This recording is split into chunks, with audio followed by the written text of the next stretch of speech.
पंच मकर का तंत्र साधना मार्ग में दो प्रकार है, वामाचार्य और दक्षिणाचार्य।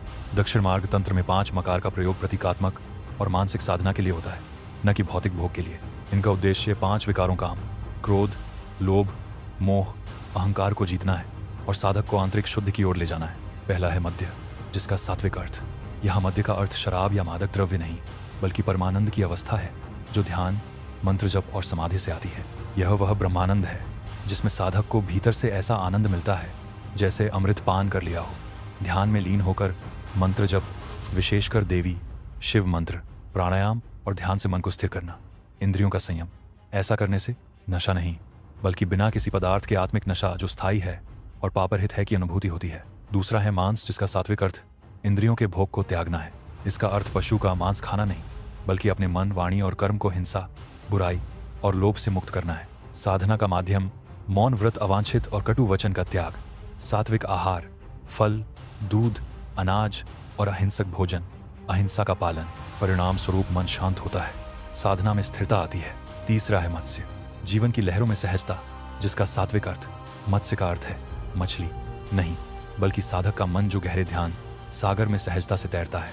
यहाँ 2 मछलियाँ प्रतीक हैं, ईढ़ा और पिंगला नाड़ी की, जो संतुलन में आने पर साधक को सुषुम्ना मार्ग में ले जाती हैं। साधना का माध्यम नाड़ी शोधन, प्राणायाम, ध्यान में लहरों की तरह विचारों को आने जाने देना बिना उनसे उलझे। परिणाम स्वरूप मिलता है मानसिक संतुलन, आध्यात्मिक गहराई, द्वंद्व से मुक्ति।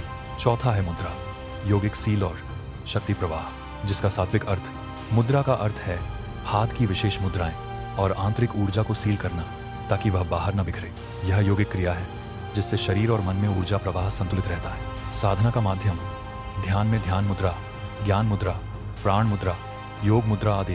भक्ति और आराधना में ध्यान केंद्रित रखने के लिए मुद्रा का प्रयोग परिणाम स्वरूप प्राप्त होता है। ध्यान में गहराई, आंतरिक शक्ति जागरण।